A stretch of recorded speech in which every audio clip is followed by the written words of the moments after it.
A porch light does not usually change the direction of a family's whole future, but on one frozen December night outside Dayton, Ohio, that is exactly what happened. 8 degrees.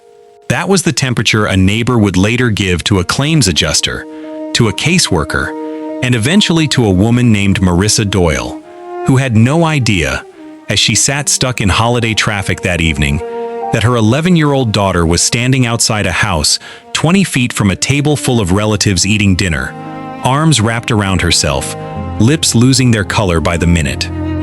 What almost nobody in that house understood was simpler and stranger than any of them could have guessed. The company that signed every one of their paychecks, the one whose name sat quietly on deeds and tax filings nobody in that family had ever thought to read, was not owned by the silver-haired man whose photograph hung in the break room. It was owned by the woman they had just shut outside in the cold, along with her daughter, though not one of them knew it yet.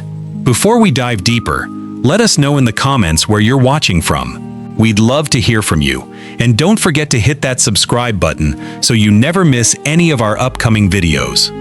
The house belonged to Peggy Doyle, a 68-year-old widow who had spent 9 years believing her son's wife worked some ordinary corporate job she never asked too many questions about.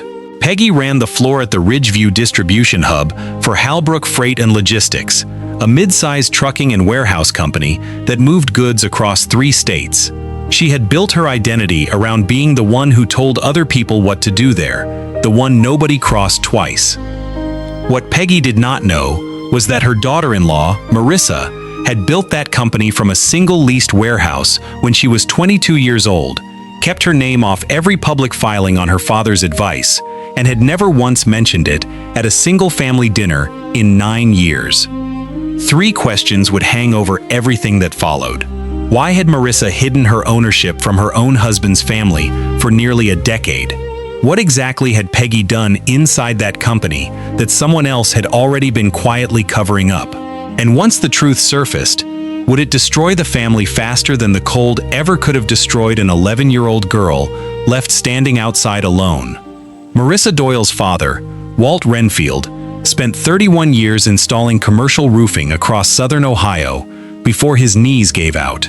He was a quiet man, slow to trust, slower to forgive, and he raised his only daughter on a small handful of sentences he repeated so often they eventually stopped sounding like advice and started sounding like law. When Marissa was 22 and trying to lease her first warehouse with nothing but a business plan and more nerve than money, her father was the one who sat across from a loan officer in a suit 2 sizes too big for him and co-signed without blinking. He didn't offer congratulations on the drive home. Instead, he told her about his own brother, a man who had borrowed against their mother's house the moment word got out that there was money to borrow against, and never repaid a cent of it.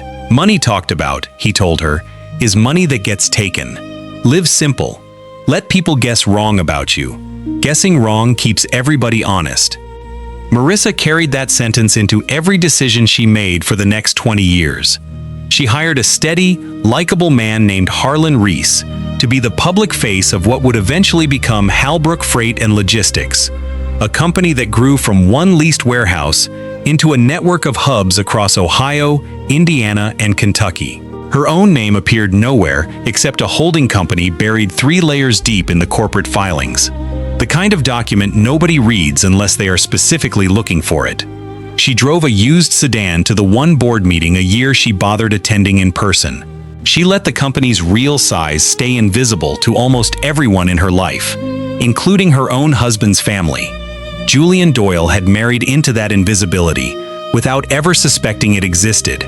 He knew his wife worked in logistics, something involving spreadsheets and quarterly reports he'd never fully understood and had honestly never tried very hard to. What he knew for certain was that his mother, Peggy, had worked the floor at the Ridgeview hub for 9 years, ever since his father passed, and that the job had become the center of her identity in a way that made her difficult to challenge on anything related to it. Peggy ran that floor the way she had once run her own household, with a firm hand, a sharp tongue, and very little patience for anyone she considered soft. She was proud of her decade there, proud of the respect she believed she commanded, and utterly unaware that 2 formal complaints had already been filed against her in the past 14 months, one after another, both concerning the way she had treated a temporary employee in front of customers. Both complaints had been logged properly by whoever filed them. Both had simply stopped moving through the system afterward, the way water stops when it hits a wall instead of finding a drain. Nora Doyle, 11 years old and quietly perceptive in the way only children who are trying hard to belong somewhere tend to become, had picked out a green parka herself 2 weeks before that Christmas Eve dinner. She wore it even inside the house because, as she told her mother, it made her feel like she belonged at her grandmother's table the same way her cousins did. Nobody in that family yet understood how much weight an 11-year-old could be quietly carrying around a single question of belonging. It started, the way these things often do, over something small enough to seem forgettable. Tyler Renner, Peggy's 15-year-old grandson through her daughter Denise, was losing badly at a video game in the next room when Nora accidentally bumped his controller. He shoved her hard enough that her shoulder hit the wall. "You ain't even real family," he said, flat and almost bored. "The way you state something everyone at the table has already quietly agreed on." Peggy laughed, not the reaction of someone startled by cruelty, but the easy laugh of someone who found the whole thing mildly amusing. "Go on outside and cool off, baby," she told Nora, already turning back toward the stove. "It's just a joke." Then, almost as an afterthought, she reached over and unzipped the green parka off Nora's shoulders, saying something about not wanting it dirty if there was any rolling around on the porch. She walked Nora to the back door herself and closed it behind her. It was 8 degrees outside. Julian was in the next room. He would admit, much later, that he heard the door close, heard crying through the wall, thin and growing thinner, and that he told himself it would blow over on its own. He did not get up. 40 minutes passed before a neighbor, 2 houses down, noticed her own porch light catching something small and shaking near the fence line. By the time that neighbor reached her, Nora had stopped crying altogether. She was simply standing there, arms wrapped around herself, lips a color they should never have been. Marissa arrived at Peggy's house that evening 40 minutes late, stuck behind an accident on the interstate, checking her phone twice on the drive to decide whether Nora would need her hat for the short walk from the car. She had left work early specifically to make it to that dinner on time. She had no idea, sitting in that traffic, what was already happening 20 miles away. When she finally pulled into the driveway, it was the neighbor's porch light she noticed first, and then her daughter, wrapped in a stranger's blanket on a stranger's couch, while inside Peggy's house, the rest of the family was still eating, as if nothing at all had happened. Marissa did not scream. People tend to expect screaming in moments like that, and she genuinely did not have it in her. She carried Nora to the car, buckled her in herself, and drove away without saying a single word to anyone still standing in that doorway. Julian caught up to them in the driveway and said his wife's name once. She did not roll the window down. Nora fell asleep before they reached the highway, worn out the particular way children get after crying themselves empty. At a red light past the second exit, Marissa looked at her daughter in the rearview mirror, and something in her went very still and very quiet. The kind of stillness that comes right before a decision a person has been avoiding for years. She pulled out her laptop right there at the intersection, not to message anyone, not to vent to a friend. She logged into the employee database of Halbrook Freight and Logistics, the company whose paychecks had kept Peggy's entire branch of the family financially afloat for 9 years. The company not one of them knew she owned, and she began searching for every name tied to the Ridgeview hub. The light turned green. She did not move the car yet. 2 in the morning has a particular kind of quiet to it. No traffic outside, no phone buzzing, nothing but the hum of a refrigerator, and a mind that night, was louder than anything else in the house. Marissa sat at her kitchen table with a laptop open and a cup of coffee she never touched, scrolling through the personnel roster for the Ridgeview hub, the one closest to Peggy's house. She typed in the last name Doyle and watched entries load. Peggy, Tyler's mother, Denise, who also worked dispatch part-time. 3 separate paychecks flowing into 3 separate households, all of them resting on a company they believed belonged to a pleasant, silver-haired man named Harlan Reese, a man whose actual job was simply to be the name on the door. She hadn't been looking for anything specific when she started. She was looking the way you check a wound, to see how deep it actually runs. That was when she found the flag. A written complaint, dated 14 months earlier, filed against Peggy by a co-worker over her treatment of a temporary employee, described as condescending in front of customers on more than one occasion. Company policy stated plainly that 2 documented complaints inside a single year triggered a mandatory formal review. There had been no review. Scrolling further, Marissa found a second complaint, filed 3 months after the first, describing the same pattern, same lack of follow-up.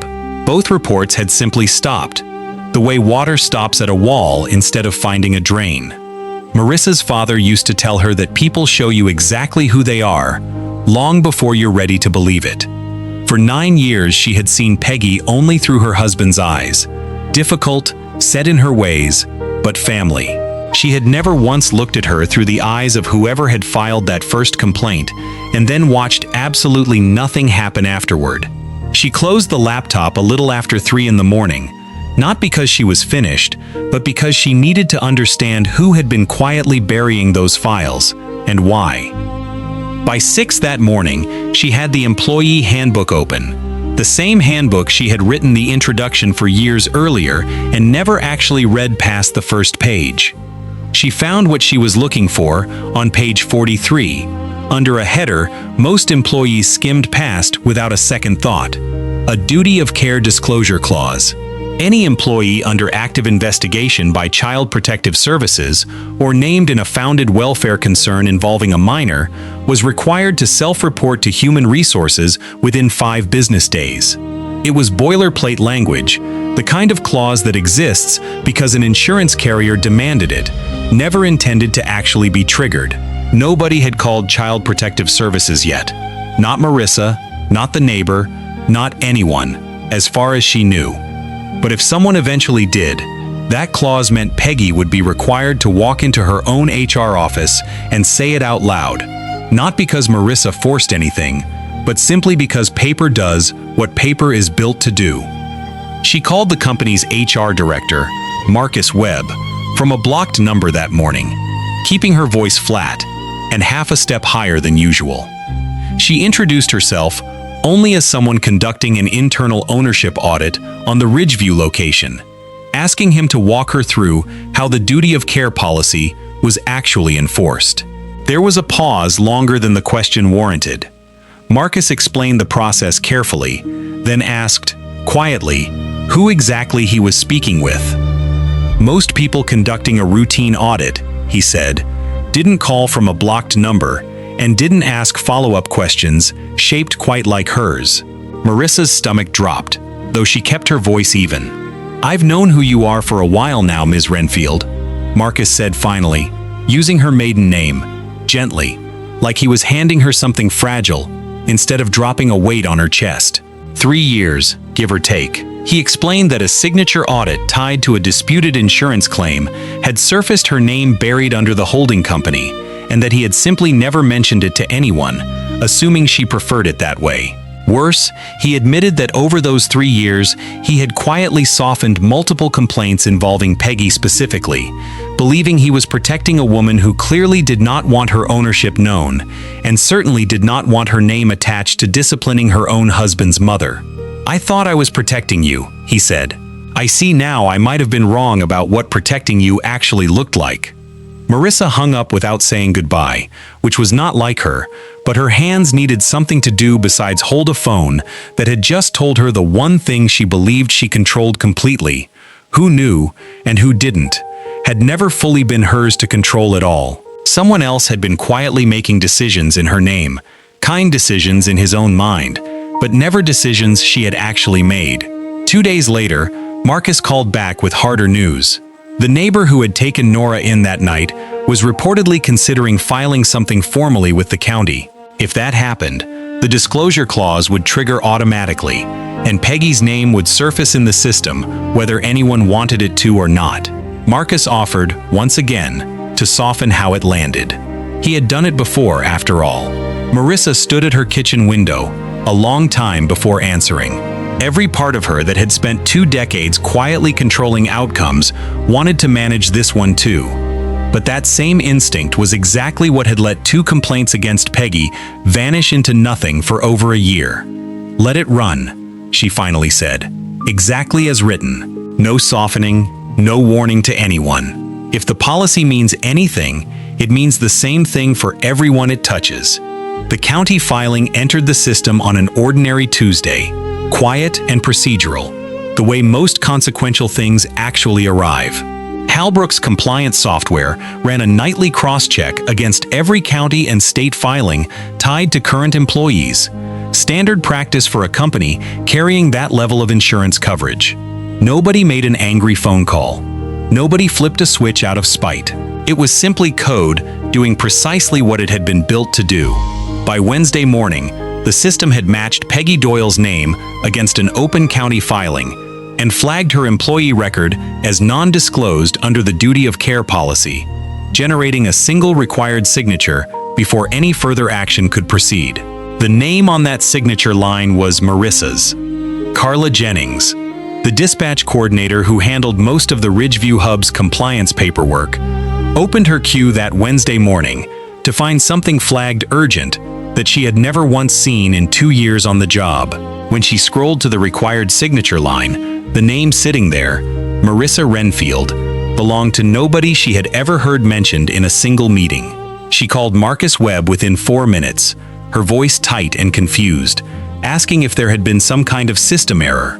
Marcus didn't lie to her, but he didn't tell her everything either. He simply confirmed the name was correct and that the report needed to move forward regardless. What he could not control was what Carla did the moment she hung up. Rattled and unsure who else to trust with what she'd just seen, she called Peggy directly and asked, hesitantly, whether she recognized the name Marissa Renfield. Peggy did not at first, until something cold settled into place. Renfield had been her daughter-in-law's maiden name, mentioned once, years earlier, at a wedding, and never thought about since. "Why are you asking me that?" Peggy said carefully. Carla explained the flag, the signature line, the disclosure clause. Peggy went quiet long enough that Carla asked if she was still on the line. What Peggy did next, she did out of fear rather than malice. She called her son before she had even finished sitting with the shock of it herself. Julian was in a meeting at his own job when his phone buzzed twice in a row. He stepped into the hallway to answer, and whatever color had been in his face left it within the first 30 seconds of that call. He phoned Marissa immediately after. She was 2 minutes into a meeting of her own when his name lit up her screen.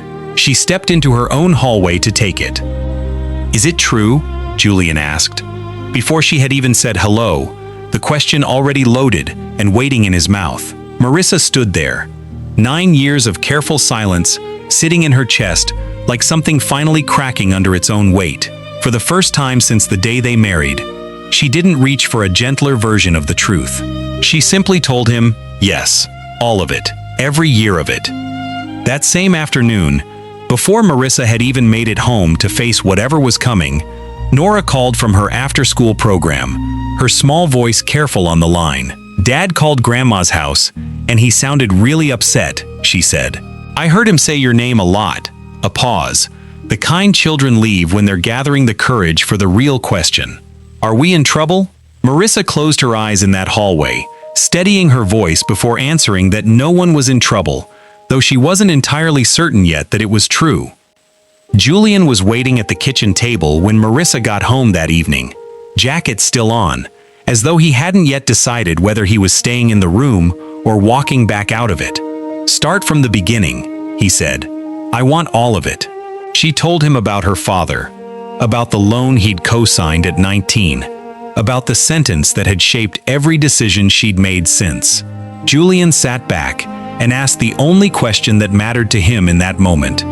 How long had his mother worked for a company his own wife owned, without either of them knowing it. 9 years, Marissa told him, since before they'd even married.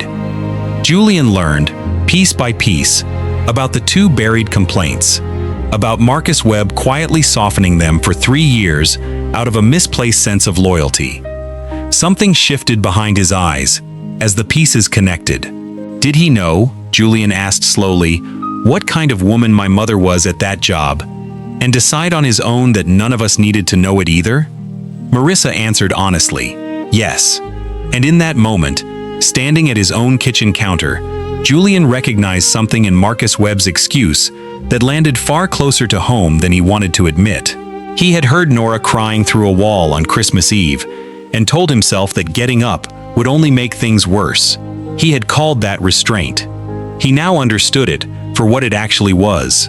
3 days later, Peggy showed up at their door uninvited, her voice already climbing before Marissa had fully opened it. "You need to fix this," she said. "Tonight." Marissa told her, calmly, that she hadn't made this happen, that policy had, the same policy that had existed since before either of them worked there. When Peggy turned to her son for backup, searching his face for the silence he'd always given her, Julian said nothing at first, and that stillness gave Marissa exactly the room she needed. She met Peggy's rising panic with the same flat, dismissive calm Peggy had once used on Nora. "It's just a review," she said evenly. "Nobody's decided anything yet. You're getting worked up over something that hasn't even happened." Peggy's mouth opened, then closed, recognizing her own words handed back to her. It was Julian who finally spoke the sentence that changed the entire shape of that porch conversation. "Mama," he said quietly, "I was in the next room on Christmas Eve. I heard the door shut. I heard her crying through the wall, thin, like she was trying not to be heard. I told myself it would blow over. I sat there for 11 minutes, telling myself a story about why that was the right thing to do." He looked at his mother directly. "It wasn't your joke that hurt her worse that night. I've been her father in every way that's mattered since she was 3 years old. And for 11 minutes, I forgot what that was supposed to mean." The formal review moved forward exactly as the policy dictated, with no interference from Marissa in either direction. At a routine Friday staff meeting at the Ridgeview Hub, Marcus Webb announced, without explanation, that the supervisory role was being restructured, with Peggy reassigned to a position carrying no direct staff oversight. She did not argue. She gathered her things from a desk that, as of that meeting, was no longer hers, and walked out past co-workers who had already half-guessed the reason on their own. Carla Jennings, meanwhile, received only a routine retraining notice, vague enough that nobody in the room read it as punishment at all. The fairness of the process working exactly as it was designed to, for everyone it touched, without anyone managing the outcome from above. A year later, the family spent Christmas Eve at their own house instead. String lights along the porch railing, a fire in the den. Nora, an inch taller and noticeably surer of herself, helped her father brace a gingerbread house at the kitchen counter, patient in a way Julian hadn't been in years. Later, on the back porch, he told Marissa he kept thinking about that door, how easy it would have been to simply open it sooner. "I'm not hiding what I own anymore," she told him. "Not from you, not from the company." He nodded, and for the first time in a long while, the silence between them was the comfortable kind, rather than the kind either of them was quietly managing. Her father had taught her to keep her worth a secret. He had never said anything about keeping her peace a secret too, and that was the one thing, finally, she had stopped hiding. Every family carries at least one door that someone should have opened sooner, and tonight's story asks a question worth sitting with long after the screen goes dark. How many of us have stood in the next room, telling ourselves a comforting story about why staying still was the right choice? Julian's 11 minutes of silence cost his daughter something that took a full year to quietly repair. Marcus Webb's 3 years of well-intentioned cover-up cost an entire family the chance to face the truth on their own terms, at their own pace, before it arrived as a crisis instead of a conversation. And Peggy's own laughter on a freezing porch cost her the one thing she had spent 9 years building, the trust of the people she'd convinced herself she could never actually lose. We want to hear from you in the comments below. Was Marissa right to let the policy run its course without softening the outcome for anyone, even her own husband's mother? Or should she have found a gentler way to handle a woman who was, after all, still family? Do you think Julian's confession on that porch was enough to begin repairing what those 11 minutes broke? Or does real repair take much longer than one honest sentence? If tonight's story stayed with you, stick around, because next time, we're bringing you a story about a woman who received 11 unopened letters from her grandmother after her death. Letters that unravel a secret the entire family spent decades pretending not to notice. It's a story about silence of a very different kind, and the price an entire family pays for choosing not to look too closely at what's right in front of them. If you haven't already, take a moment to subscribe and turn on notifications so you never miss the next hidden story we bring you. These stories only find the people who are listening for them, and we're glad you're one of the ones who is. Thank you for spending this hour with us. We'll see you in the next one.